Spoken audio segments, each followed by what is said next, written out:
just a fantastic idea, this meeting, bringing people, you know, Jewish faith, Christian faith, perhaps people of non-faith even here together to discuss this really important subject. So it's a visionary meeting, so thank you very much for doing this. So let me press the right button. So this is just my background. So very quickly, so I got a degree in physics, and then I moved into material science, which is, you know, adjacent to physics. It includes some engineering and chemistry as well. I got involved in machine learning in 2016, so I wanted to optimize the design of LED chips. There's lots of parameters in this, and so I had a very bright research student who did this, and it was great to hear James talk about it. The companies he set up. So I set up a couple of companies on LEDs.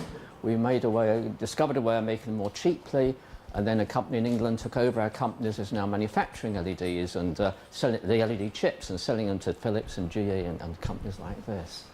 And then in 2017, published a paper towards the end of last year on predicting laboratory earthquakes.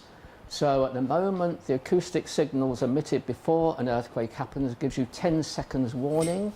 And with the laboratory earthquake predictions, we can get 1 to 2 weeks warning by the special signal that the machine learning identify from all the different signals emitted before an earthquake occurs.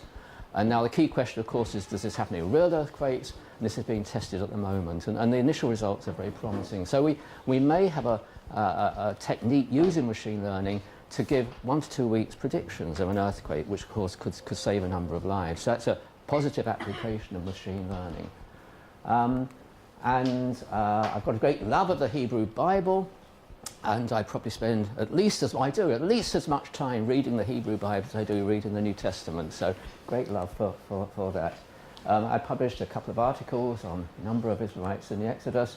I wrote a book called The Miracles of Exodus in 2003, and I'll just mention I wrote another book in 2011, I think, on the mystery of the Last Supper.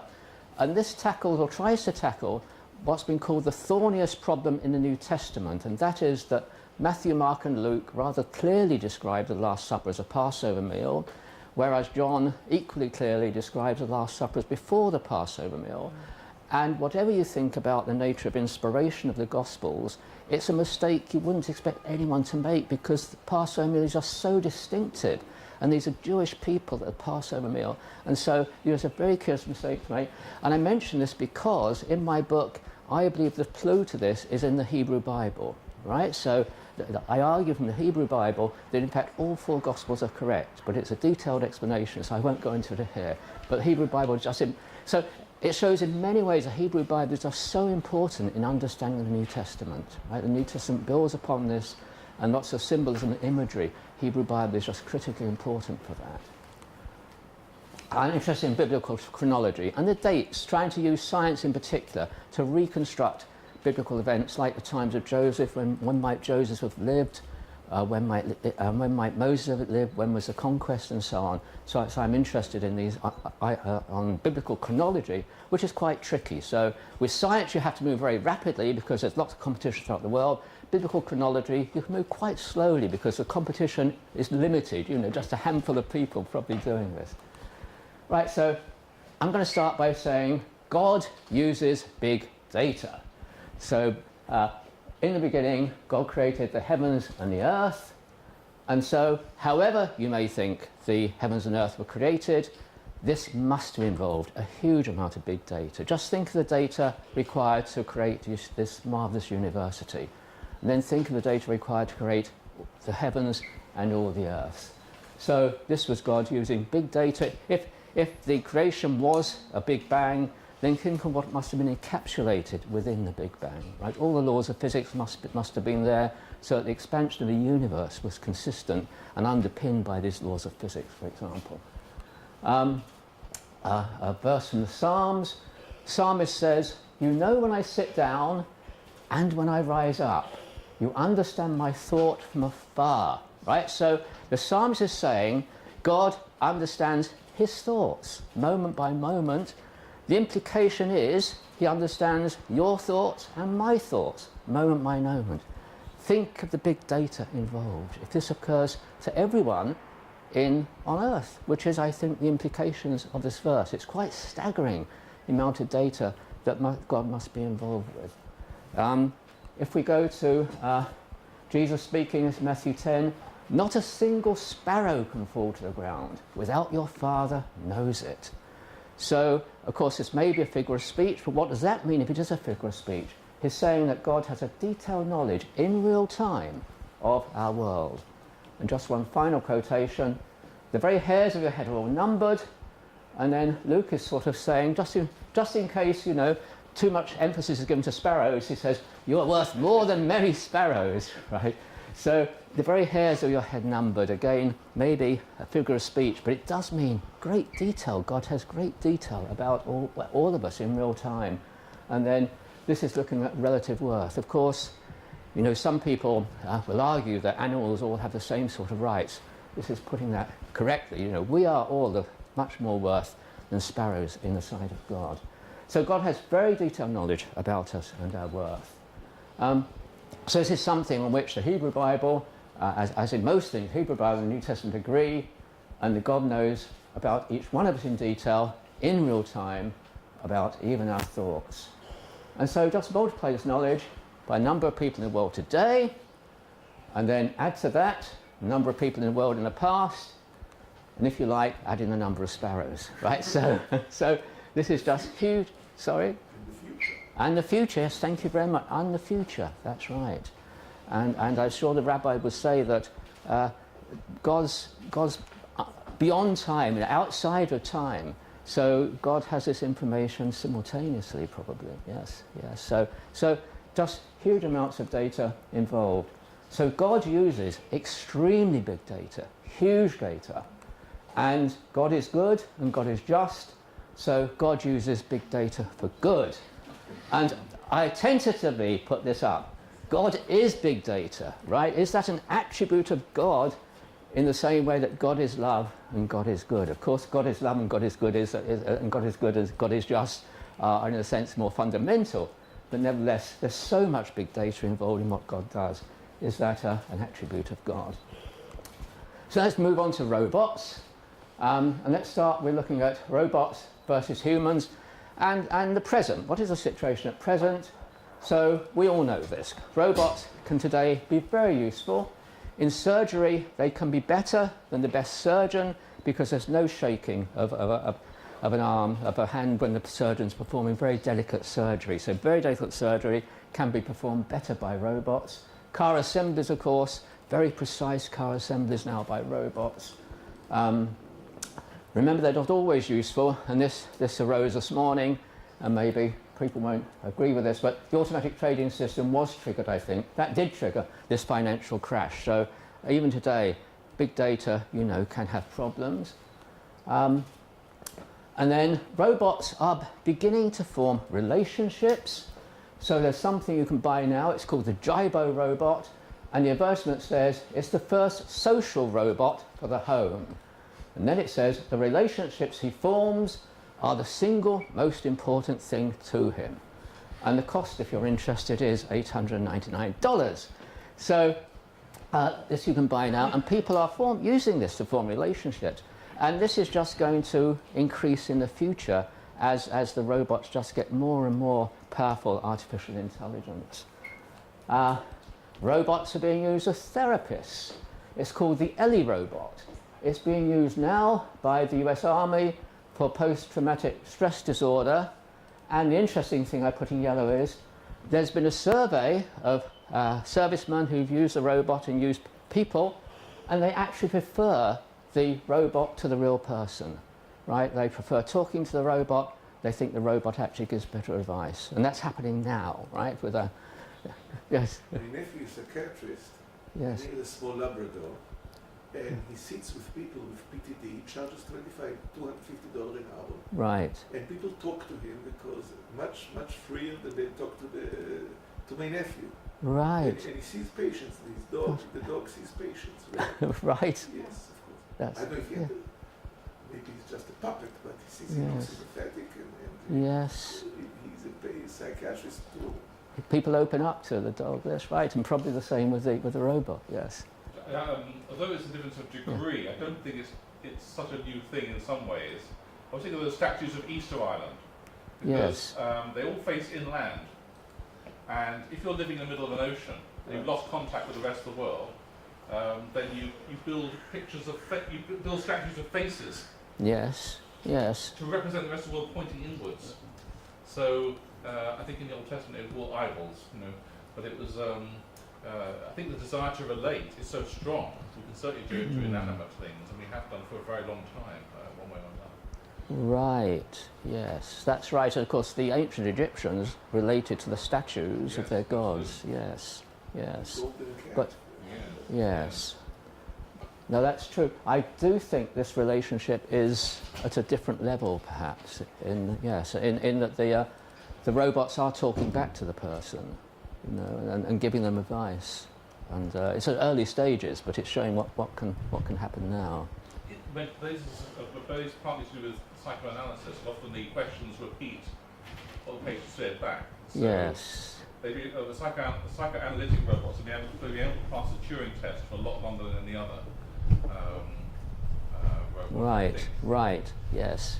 Because they're very clever. That's right. Yes. Yes. But I think that this is clearly going to improve in the future as robots, get more artificial intelligence and are trained. This is just a final example. This is, if you like, messages from the dead. So this is a Russian woman whose partner died, and he sent her lots of text messages and so on.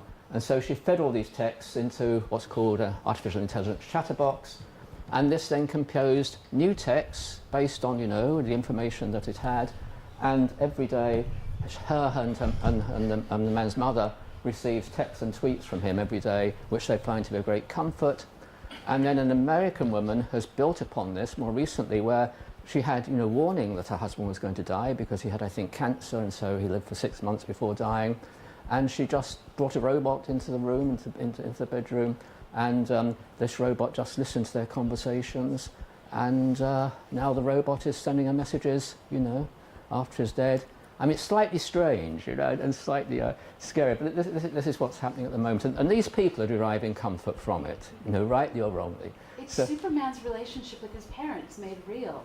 It's the AI Superman had, and now we're building it. Right, yes. So this is what happened at present. And so, okay, where are we heading for the future? I had amazing statistic. At Amazon, they've currently got 5,000 people working on the next Alexa, right? 5,000 highly trained computer scientists. So you can just imagine the sort of developments which will happen from this. There's just this huge, really huge effort going into artificial intelligence. And it's really going to be very important for all of our lives. I think that's why this conference has so much vision, that we're having it now, because this is really going to impact people in a major way. Stephen Hawking said, robots could evolve faster than humans and be hard to stop. I think we can say with certainty robots will evolve faster than humans. We're evolving slowly now. Robots are going to evolve very fast. Many companies and universities, huge amounts of money are being invested into robots, and this range of super intelligent robots is being developed. So this is a key question which I think we have to face, particularly as believers in God. Are intelligent robots fundamentally different, or will they be fundamentally different from humans, or fundamentally the same as humans, obviously with some differences? Stephen has also been expressing some concern about the potential dangers yes. That they offer. Are there ways that we can watch and prepare for that too? Yes. Do you think? Well, I'll come to that in a moment, but people used to say, if your robot you get scared of, you just pull the plug out from the wall and turn the robot off. But the problem is, once you get robots communicating with each other, if you do that to your robot, you may get this army of robots walking down your road, and come and kill you. So you've got to be quite careful of these simplistic answers in pulling the plug, as it were. The Terminator robot. Yeah, that's yes. Skynet Yes. decided he could eliminate human beings because they were trying to pull the plug. Right. Yeah, we stopped Sorry? that 3 times. So we need to ask ourselves, and I think it will raise important questions. on the nature of humans. So this is going to be very naive, and people here will know a lot more than I do. But 100 years ago, many people thought humans were body, soul, and spirit, and then today most Christians, and I think most Jews, but I take advice from you because I'd be very interested to hear it, are essentially dualists. So they believe that humans are body and soul, or if you like, body and mind, which are separate but linked. And I think we'll take your advice because people here will know more than I do about this. However, most scientists today are what are called monists, so they believe the soul and the mind and the brain are just the same thing. So humans are just mechanisms. So I think nearly all scientists or psychologists and other scientists. I consider myself a dualist, but I say there's a difference between the hardware and the software. Yes. So why can't you just say the soul, the mind, is the program being run in the wet computer called the brain? Right. I mean, it seems to be a perfectly reasonable scientific statement. I don't think anyone denies the existence of software. Right. Yes. If the software is generated by the hardware and not by something else, then it's Well, they're linked. it's machine software, machine-made software. It's different. So it's not really human. It's chemical. It's carbon-made thought. It's I mean, it's still a program. I mean, it's the hardware in the computer affects the program too. I mean, I don't see any difference. To flag 3 points that Yes. philosophers would take an exception to. Right. So one is the dualism, because most of Christian history certainly it's not been two substances. It's more integral than that. Yes. Let's go back to the ancient Greeks. A living thing's different to a dead thing. They call the form the soul. right. So So how does form different from program? no, huge difference. So the living and growing thing, all the matter's organised towards a final flourishing. And here again is a huge difference between living things and machines, because machines are lots of two-body systems put together, like cogs and wheels, and living things work in a fundamentally different way. It's much more emergent towards final forms. And physics has not really crossed that gap between the two-body system and the true multi-body system. We just approximate the world, the machine-like parts of the world. So that's a second problem. So you've got the soul-body issue, the machine-living thing issue. That was there's a third one as well I was going to think of. I think that will do for now. But no, you see, it's interesting. You see, what a lot of the mistake people are making today is they're taking the Cartesian model of soul and body, and they're translating it to the brain and body. It's exactly what is going on there, and there's a whole book about that. So, philosophical foundations of neuroscience. Well, and this is the question that comes up in cloning so much. In not cloning as in take myself and make just the other body, but create a new body and transfer the consciousness into it, which you find in a lot of sci-fi. Yes. Is that transferred conscious the same soul? Is teleportation, not teleportation, is the teleport machine from Star Trek, is that the same entity that's been recreated on the other side, or have you repeatedly killed the individual? So there's a huge volume of controversy over those three issues. So just aware of that. Yes, no, thank you. I'm aware that there is a case, that's right. And so this is very simplified at the moment. But most scientists would basically say we are mechanisms, right? Full stop. Certainly in the UK, many scientists who are Christians, and I don't know about again Jewish people, so I'd be very interested in that, are monists, right? So many psychologists, certainly in the UK, who are Christians and scientists would be monists. I mean that we are our brain is just we are physical mechanisms, right? And that's what we are. Only physical mechanisms. And I'll come to consciousness in a moment, because what about consciousness, right? So many scientists who are monists believe as we evolved, our brains became more complex, and one explanation of consciousness is that consciousness then emerges. So when your brain reaches a certain level of complexity, when you have enough neurons, and particularly when you have enough complexity of interaction between the neurons, then the consciousness emerges. So the scientists will say a person certainly has consciousness, but that is in their brain. It is their brain, right? It's physical mechanisms that neurons are firing in a certain way, and that produces what we call consciousness. So this is what the vast majority of scientists who are not Christians believe. And in the UK, a lot of scientists who are believers in God will believe this. And I'm here to ask these questions, right? I say, are we believing that a duality, well, the soul is something distinct but integral, or are we saying there's no soul, if you can see that difference? And let me just continue. So I say, for discussion, I'm not proposing any particular view, but shall we move on and then we can, okay. So that's fundamental nature of humans. Fundamental nature of robots. So if humans are body plus soul, which is the traditional viewpoint, duality, and robots are only bodies, machines, then I think humans are fundamentally different from robots, and I think that it would seem that would always be the case, right?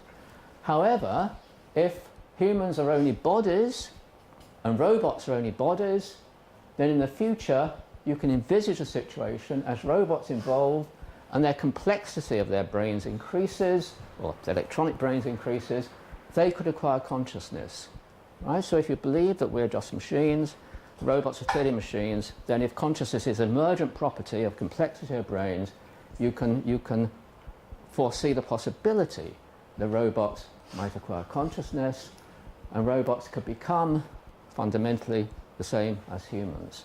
So that's another point I raise. I'm not saying I believe this at all, but I raise this point because some people are saying this, and it's something which I think believers have to consider. So it's for discussion. Shall I move on? Yes. Do you think that, it seems to me that we don't know anything about consciousness. I've read entire books. Yeah, right. Like Consciousness Explained. I get to the end of it and I think I'm more confused about this than before. Yes. So, it just seems to me that we don't have any insight whatsoever into exactly what consciousness is, and that's right at the heart of this question. It is. It is. This just seems so kind of early to be thinking about this in an intelligent way, because there's such a mystery at the heart of it. It goes together with what Andrew was talking about, understanding. Yes, Do it robots does. understand? Yes, that's right. That would be a part of that question. Yes. Thornton Wilder has the wonderful line, the only people who fully understand what it means to be alive while they're alive are the saints and poets. Did you ever read Julian Jaynes' The Origin of Consciousness? By Cameron Mine? Yes. Yeah, I read that pages ago. It's a very interesting book because he argues that consciousness did not exist in human beings until a few thousand years ago. Yes. But we haven't changed in our genetic structure. Yes. So, Well, I find it very plausible. Yeah. Well, you said Particularly if you read But Judge it doesn't answer the question of what consciousness is. no. And you're denying It's- consciousness to non-humans. Well, It seems like it's not yeah, just... that's right. But whereas I think the evidence is that some animals have a limited amount of consciousness. Yeah. And yeah. that seems to be the point. yes, It's not yes. necessarily a discrete on-off, No. but it's Yes. consciousness of an evolving degree. Yeah, which is consistent with, as the complexity of the brains increases, you get more and more consciousness. Well, and it's also consistent with the development of humans. Yes. A new embryo has no consciousness, but certainly not a human does, and so somewhere along Yes. the way, Yeah, that's true. That's it right. emerges. It doesn't seem like it turns on suddenly. Yes. It seems like it grows. Yeah, that's But right. it might not just be complexity. I mean, No. it might be some other, we don't know. Yes. Maybe some other feature complexity might be necessary, but not sufficient. Yes. I don't know, maybe it's not. Have you considered, within this context, the issue of people who suffer from mental degeneration of some sort, either through injury or disease? Do you have a change of soul as well as a change of consciousness? Right.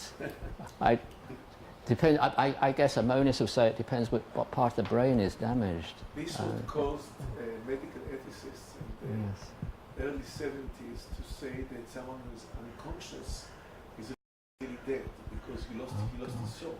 And that's what they wrote. Once you're unconscious, you're permanently unconscious. Permanent coma, irreversible coma, was actually death because you lost your soul. So that's why Christian Barnard, when he did the first heart transplant, it was for people that were in coma, not dead. Gosh, I didn't know that. That's very interesting. Yes. Yeah. Right, I'll just continue. So, if intelligent robots are similar to intelligent humans, then some robots will be evil, just as some humans are evil. And that's something I think we need to consider, right, for the future. Could the machine be evil? Can a machine be evil? Right. You say, well, but if they're intelligent, if we believe that they have artificial intelligence, then, well, can a machine be evil? Well, if it's got a limited consciousness, then presumably it can be evil. Unless but it's a good it might not question. have original sin like we do. Well, so we've already seen some of the deep learning algorithms go off. But you see, I'm not sure if Jewish people believe in the original. Go on. So we've already seen with some of the algorithms that do linguistic work. There was Microsoft's AI that became racist rather quickly. We've seen, I'm sure all of us at one point or another have had the algorithms that credit card fraud companies use bite us because they make poor decisions. And so where do you take something from being poor decisions, from being evil, where does a racist algorithm fall in? How do we put our own morality on software that is learned by watching human behavior? So you have to define evil. Yes. For example, you have to define evil as intentional and not Yes. because of. But is an algorithm intentional? No, you have to decide why not. Algorithm is intentional as far as the guy that wrote the algorithm intends it. So if you define that killing all these people in this room by gassing them is evil, and you write an algorithm for a machine to do that, then the algorithm is evil. But I don't think the machine can be evil. You could say the same thing with the gun. The bullet, it's the person who fires it, it's not the bullet. And these are the kinds of things where I don't think that there is a generally agreed upon truth, and that's what makes conferences like this interesting to attend. That's right. So I think we need to look ahead, 10 or 20 years, and look at probably huge developments in robots, and where they may give the appearance of having consciousness. We need to consider that as a possibility. And if not now, in 10 years it will be. Yes, right. Is your position that of something like vitalism, that there's a difference between a machine and an organism which in some way is not subject to the laws of physics? I'm not sure I'm understanding. No, I'm not putting a position here because I'm not sure. No, but I certainly don't believe in vitalism, no. What's vitalism? I'm sorry. It asserts that living organisms are not subject to the same laws of physics as It's the Greek idea, Oh, I think, yes. of the soul of the, No, yes. how do you say, the plant soul, the animal soul, and Yeah. I'll be a heretic to this one because I don't think atoms, when they're embedded in living things, have laws in the same way as free atoms. We write laws of physics for idealized situations, two-body systems in the vacuum, and then we add perturbations. The atom on the tip of a horn of a galloping rhinoceros is not following a law. It's moving as a rhinoceros moves across the plains. it's part of the whole physical system which is subject to law. Here we will have to disagree, I think. I think once a thing's embedded in a living whole, comes back to this issue of wholes, then you're dealing with more than the sum of the parts.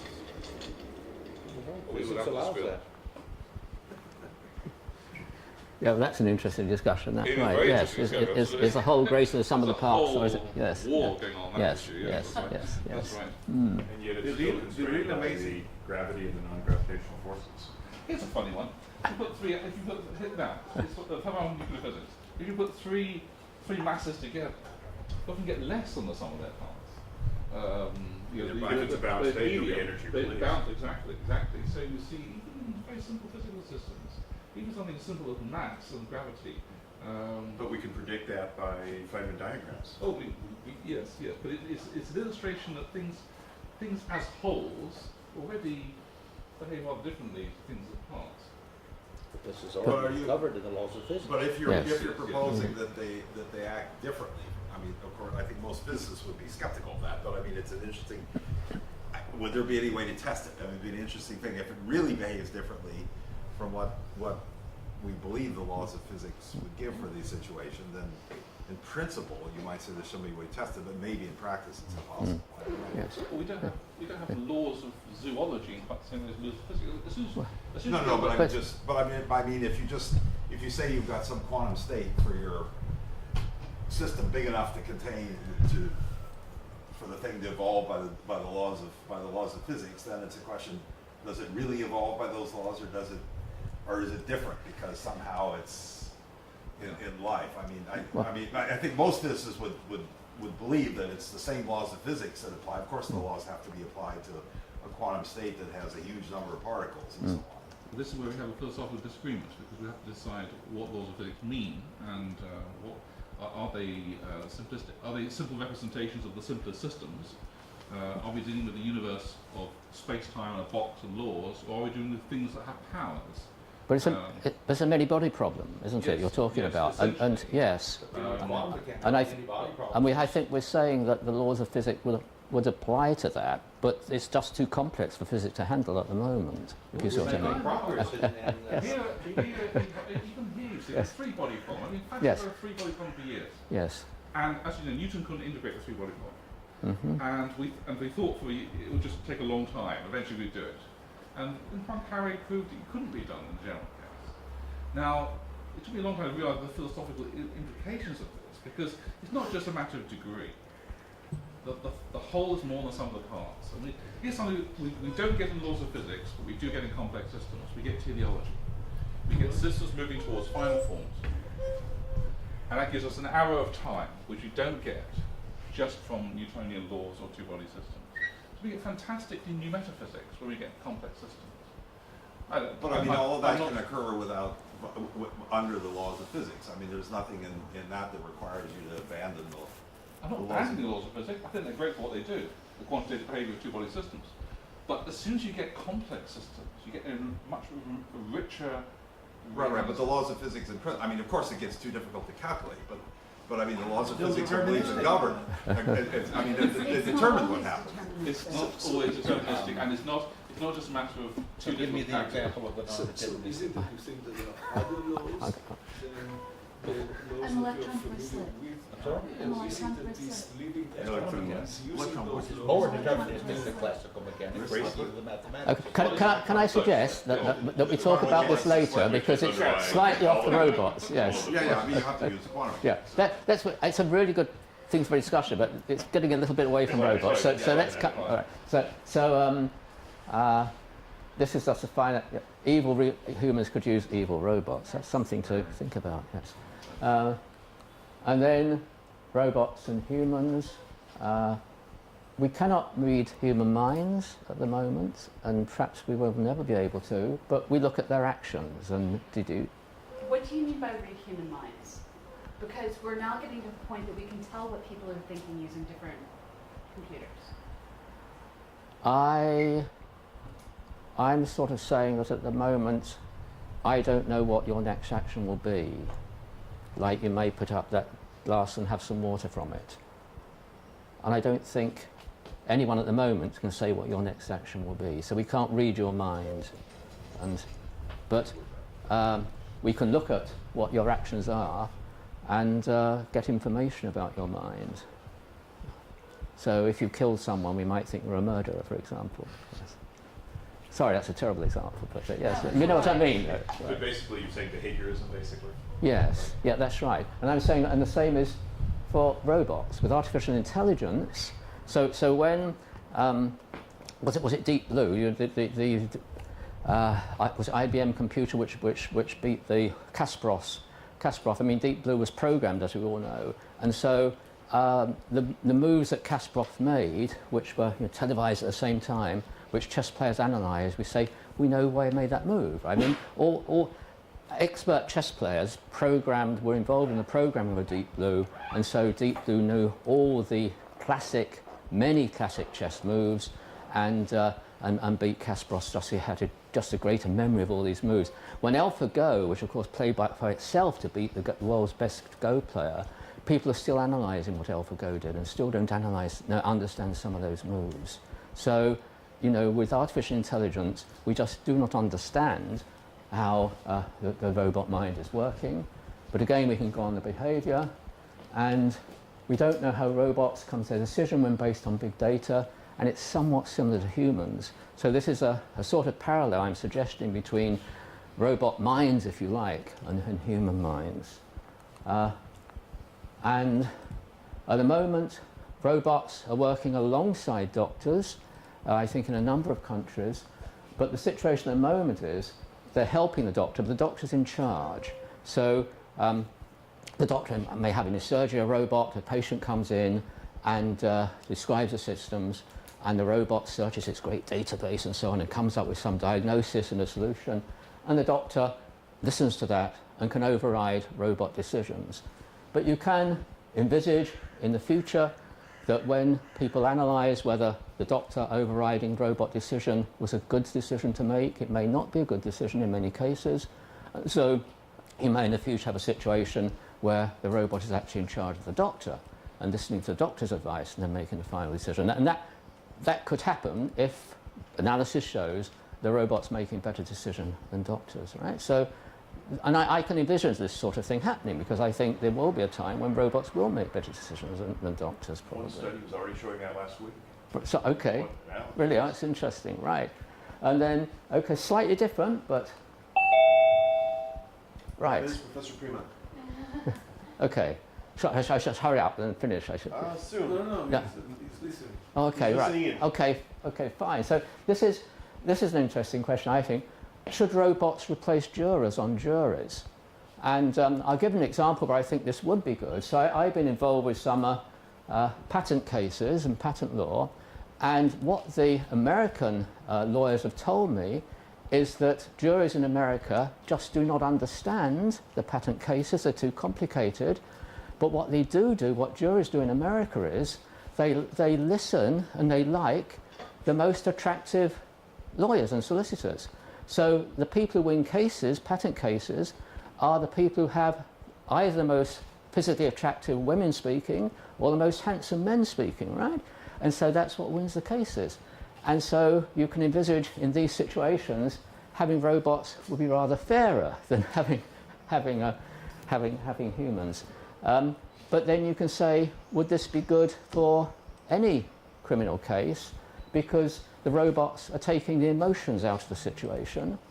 But you could also argue maybe the emotions should be there in the situation, right? So it's quite a complex sort of situation. But these are questions which I think are questions which will need to be asked in the future. And there's all sorts of situations like this. So these are just two examples.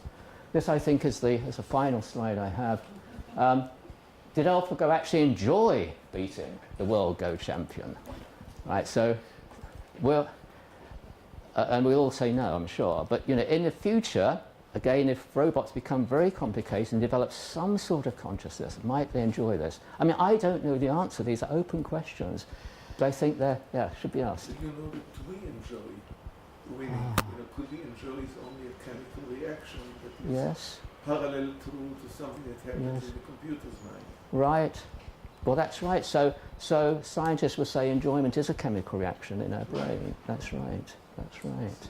We don't enjoy it. Yes. But right. Well, we experience what we think is enjoyment. That's right. Can robots have passion?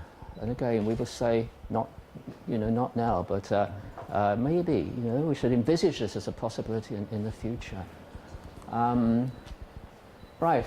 If a robot football team beats Manchester United, will it be happy? So you can envisage a robot footballer who would actually be better than any footballer, right? So they'd always, score goals and so on. So you can just imagine this will happen at some stage in the future. So you can imagine a robot football team could beat Manchester United. Would that team be happy, robot team? perhaps even more importantly, would the football supporters enjoy watching? They might enjoy watching the first game, but would you turn up to see a robot team The play? supporters are humans? Sorry? They The thought, supporters are humans? yeah, supporters are humans. Sorry, right, yes, thank you, it's a good point. Yes.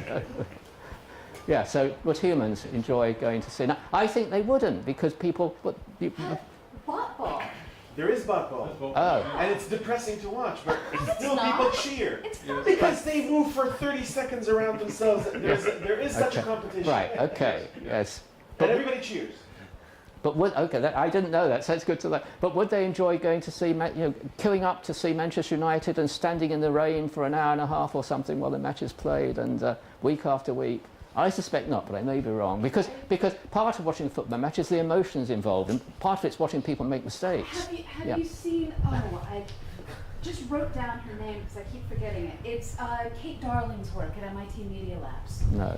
So one of the experiments she's been doing is trying to understand if people can have empathy with a robot. So she built these darling little dinosaur robots, and she has groups of people work with them, and then after they've been working with the robot for a while, and they have to give it a name, and they have to speak with it, she asks them to kill it, tear its head off, and they can't. Yes. And there's money involved. They will get money if they kill their robot, and they still can't do it. Yes. So people build these emotional attachments. Yes. Remember Those things the are adorable. Yeah. Tamagotchi game? Yeah. Yes. Yeah. Yes. Tamagotchi. Yes. And then there's the TV show Junkyard Wars, where people would get behind one robot killing another in a WWF-style robot gladiator game. Humans are able to empathize with the Yes. silliest of things. Yeah, that's right. And taking it slightly more seriously, a robot in an old person's home interacting with the old person, that person really has a relationship with that Yes. robot. This is in Japan, how they're keeping Yes. senility at bay Yes. with Yeah. not having enough caretakers. The humans do that with objects all the time. Yeah. You love your car, you love your possessions, and you don't want to see them abused. If you see somebody slam your car door to you, take it easy. Yes. But you, Get some companionship from a book. To read a book. yes. That's right, but we can sort of see a robot in an old person's home is very, very helpful. But there's even a danger there, and that is that relatives may feel we don't have to go and visit, Granny, because she's got the robot. The robot will inherit all the property. And Right, yes. we've seen that happen with pets, so I don't see a reason that it won't eventually happen with robots. In the United States first. No, it'll happen in Japan first. Because in Japan they've actually had cases of marriage with robots. Right, okay, yes. So this is just going to end on a slightly more serious note, I thought I'd end. So this is, these are, I think, again, important questions. And how does God interact with us? And I guess if we're dualists, we'll say God interacts with our spirit, which is an integral part of our brain, but nevertheless that's the answer people give. And if you're a monist, you'll say God interacts directly with our brains, I think. But this is all for debate. And then life after death is an interesting question, of course. So if you're a dualist, then our soul survives to be embodied at a future date, depending on one's religious beliefs. But if you're a monist, then I think you would need to say the big data that God already has on us survives to be embodied. And it just occurred to me that as I was writing this, you could envisage an argument this is actually better, because if, let's say, a person has Alzheimer's disease or some mental dysfunction, then when they die, your soul at the point of death, you probably feel, and one suspects that God might feel, that's not the person to be embodied in the future. You want the person at the peak of their powers to be embodied. And so you can imagine that then God uses his great database to have this person who's goes to heaven, who's without the Alzheimer's, right? Who's in his prime of life, whatever age that might be.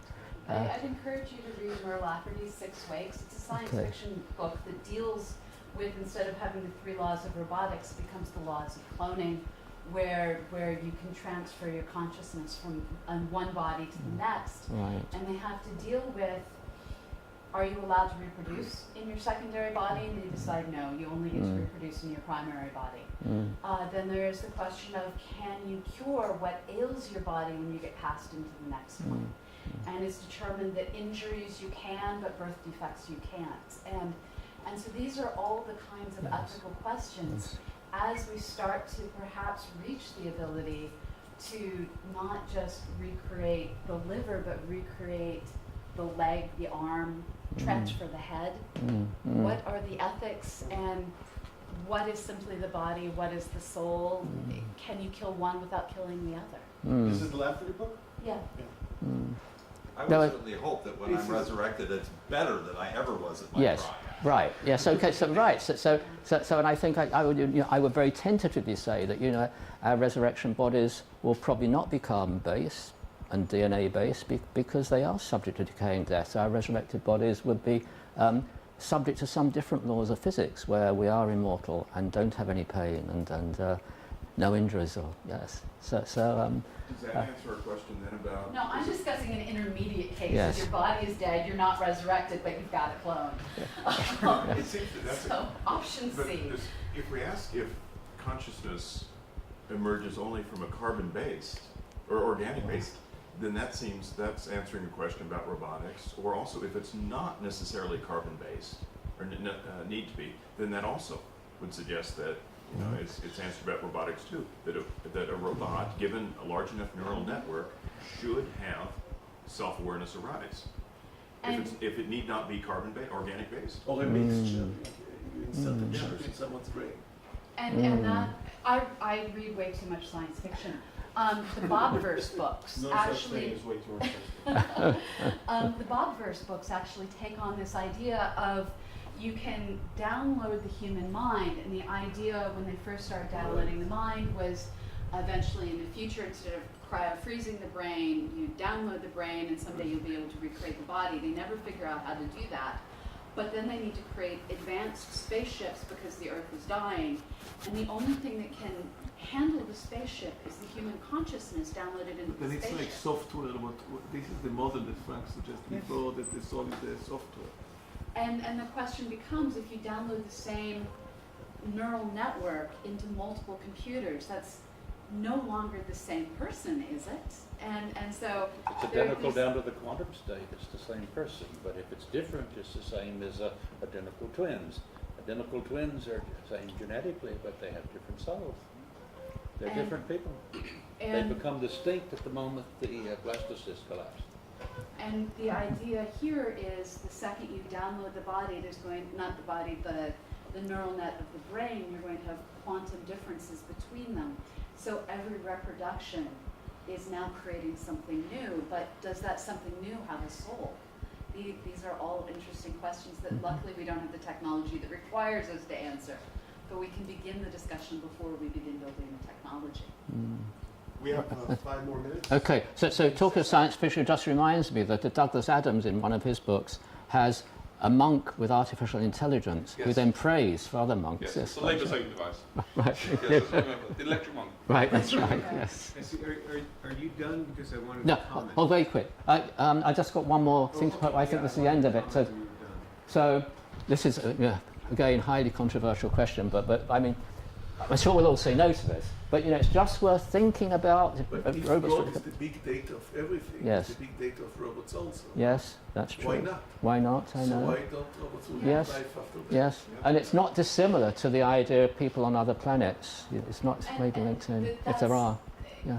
or One of my intelligent greatest life. concerns is what will happen to our society when we do first find evidence of life on another world, because will religion be able to accept the idea of consciousness, of knowledge existing in completely separate life that may not share any theological overlap with us. And this is something that Mary Norris Russell deals with very nicely in her book, The Sparrow. C.S. Lewis did as well. Yeah. In Religion and Literature.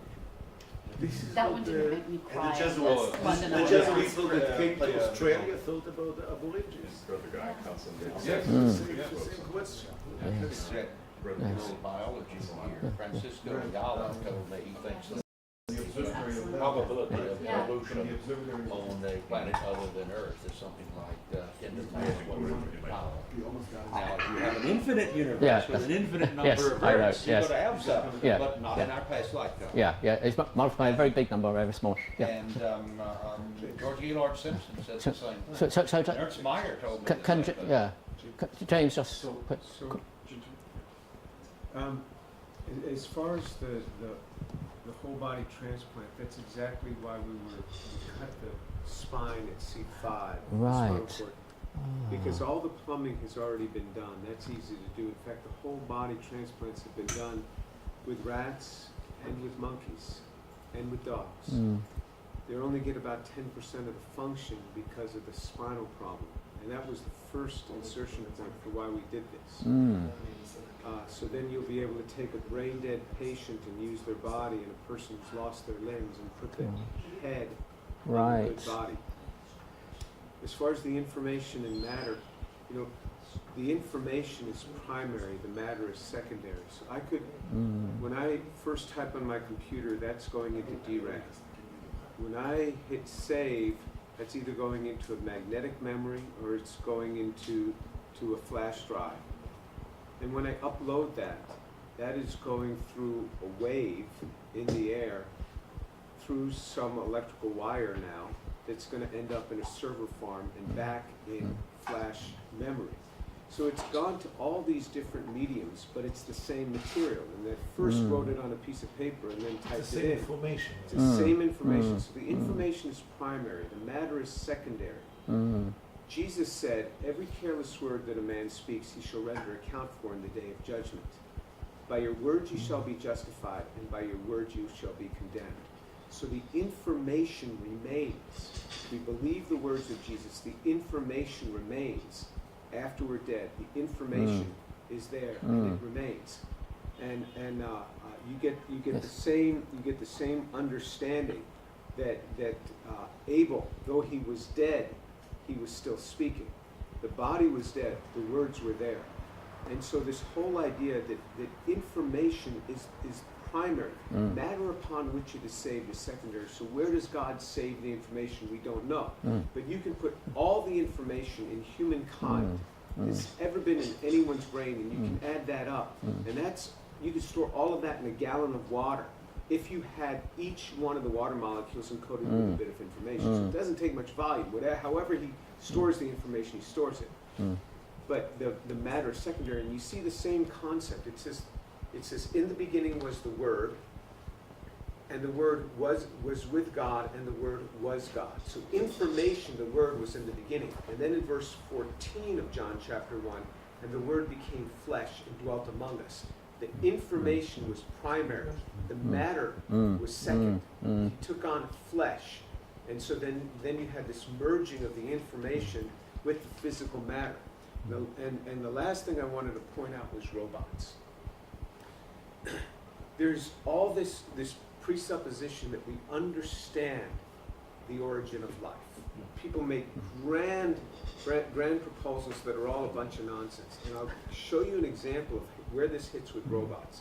If we understand the origin of life, and we understand molecular structure, we understand how to do things with molecules, we have ubiquitous life around us. It's all over, all over. We have never built a robot that is built out of carbohydrates, proteins, lipids, and nucleic acids. Never. But you said Why? the media doesn't matter. No. This is if you say that you understand. So this is a different topic. Okay. So if you're going to say that you understand these things, why do we build our robots out of silicon and composites and plastic and wires? Why do we do that? Why don't we just build it out of the 4 elements we know can make very good functioning organisms? Why don't we build a robot that looks like us, that's made out of carbohydrates, lipids, and proteins?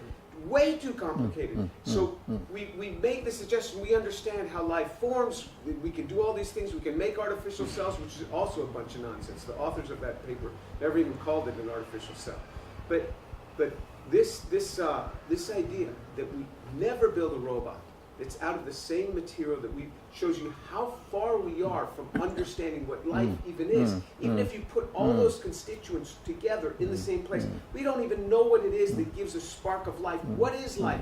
Ask scientists to define life. Very hard. Is it just ionic potentials? Or is it much more than? Very hard to even give it that spark. So it underscores how far we are from understanding the physical matter, which is secondary.